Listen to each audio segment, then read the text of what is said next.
Assalamualaikum, jumpa lagi di channel Mom Titang. Pada pagi ini, pada kesempatan ini, aku mau ngucapin terima kasih banyak buat kamu yang udah nonton, yang udah subscribe di channel ini.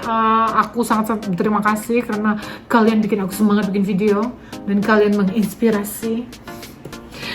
Ya, jadi aku mau ngucapin terima kasih sekali buat kamu yang udah subscribe. Yang belum subscribe, boleh subscribe ya. Terus kamu juga boleh kasih jempol. Kalau kamu kurang suka dengan videonya, kamu boleh komen apa saja ya. Itu aku jadikan motivasi dan masukan buat aku juga. Oke, pagi ini aku mau ngobrol tentang kelanjutan gimana suka duka tinggal di Amerika. Ya, suka dukanya yang kemarin aku udah pernah cerita gimana enaknya tinggal di Amerika. Sekarang aku mau cerita gimana nggak enaknya tinggal di Amerika. Nah, cerita nggak enaknya tinggal di Amerika sudah pasti kita tuh bicara yang paling sangat-sangat menyentuh hati dan pikiran kita, ya, itu masalah biaya hidup. Ya, dimana-mana kalau kita pindah ke suatu daerah itu, ke suatu tempat, ke suatu negara, pasti yang pertama kita pertanyakan adalah biaya hidup atau cost of living. Jadi biaya hidup di Amerika Serikat itu sangat bervariasi tergantung negara bagian mana yang kamu tuju ya. Kebetulan aku tinggal di New Jersey ya, di negara bagian New Jersey, dan kebetulan sekali karena New Jersey ini dekat dengan New York, jadi terkesan semuanya mahal. Jadi kalau permasalahan biaya hidup, kita kasih contoh satu, untuk biaya apartemen atau sewa kamar atau apalah gitu ya. Jadi untuk single room itu di sini approximately, kalau di area New Jersey ini kamu lebih kurang harus mengeluarkan biaya sekitar $600 sampai $650 untuk single room. Dan itu pun tergantung tergantung lokasi di mana kamu pilih. Jadi $600 sampai $650 itu sekitar berapa ya? Jadi sekitar 9 jutaan gitulah satu bulan ya untuk kamar gitu. Kalau kamu ambil satu kamar atau yang 2 kamar itu harganya pasti lebih dari itu, dan itu untuk satu bulan ya. Jadi Amerika ini masalah sewa itu yang sangat-sangat berpengaruh sekali karena mahal gitu. Mau rumah, apartemen, tetap harganya mahal dibanding Indonesia ya. Kalau di Indonesia kamu mungkin 9 juta udah bisa untuk kurang 1 tahun. Di sini hitungannya bulan. Jangan ngomong gini sama saya, iyalah itu kan dolar, ini yang sana rupiah. Iya memang bener, ini dolar sana rupiah, tapi jatuhnya tetap aja mahal ya kan, karena nggak keseimbang kadang dengan pencaharian kamu. Jadi budget kamu satu bulan itu yang paling besar ya untuk sewa. Nah, belum lagi untuk kamu belanja bulanan, belanja kamu kebutuhan kamu satu bulan, belum masalah telepon, internet, terus kalau kamu punya kendaraan. Jadi intinya cost of living di Amerika itu sangat-sangat tinggi, dan nggak semuanya masyarakat Amerika itu mampu untuk tetap bertahan. Istilahnya kalau bahasanya paycheck to paycheck ya, dari bulan ke bulan itu. Tidak semuanya, itu tergantung jenis pekerjaan yang kamu punya. Kadang ada yang karena nggak cukup, jadi mereka harus punya kerja sampingan, ataupun mereka dapat benefit dari pemerintah istilahnya, dan mereka dapat bantuan dari pemerintah, which is biasanya pemerintah selalu kasih bantuan kepada warga yang tidak mampu dalam bentuk kartu. Kalau kita bilangnya kartu apa ya kalau di Indonesia? Nah, lanjut lagi yang bikin gak enak tinggal di Amerika yaitu masyarakatnya yang individualistik. Mereka ini nggak, istilah kita kalau bahasa Indonesia kita bilang nggak bertetangga ya. Jadi nggak kenal kanan kiri. Pun kalau kenal kanan kiri itu istilahnya cuma buat say hi doang. Hi, how are you? How you doing?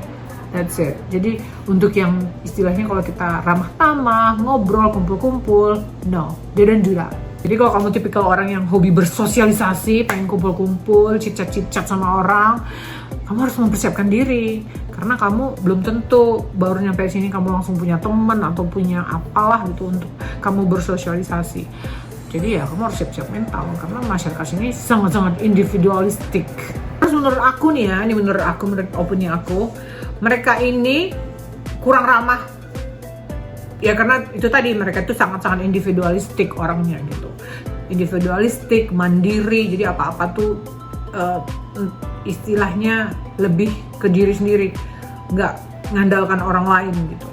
Dan mereka ini kalau saya bilang mereka nggak ramah, maksudnya kalaupun mereka terlihat ramah tapi kayaknya nggak asli gitu. Itu pendapat saya ya gitu. Tapi bukan berarti mereka nggak pengen negor atau apa. Kalau sama tetangga mereka melihat kita ya mereka negor gitu, say hi atau apalah gitu. Tapi ya itu tadi, mereka itu kalau saya bilang kurang ramah ketimbang orang-orang Indonesia. Terus berikutnya yang bikin saya kurang suka terhadap lingkungan atau situasi tinggal di Amerika itu, yaitu kita nggak bisa cari jajanan ya.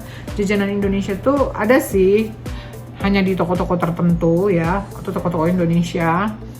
Terus kalau kita pengen masak sesuatu, istilahnya bahasa kitanya masakan kampung sendiri, itu sulit karena kamu harus ke toko tertentu, karena kamu nggak akan bisa menemukan istilahnya masakan atau kebutuhan dapur kamu di toko supaya Walmart gitu ya, groceries, toko besar yang ada di sini, atau ada ShopRite atau Acme atau toko-toko sejenisnya tuh kamu nggak bakal nemu gitu yang kayak yang detail-detail seperti ketumbar utuh, kunyit utuh yang seperti itu tuh kalau bukan ke toko Asia atau ke toko Indonesia kamu nggak akan ketemu gitu.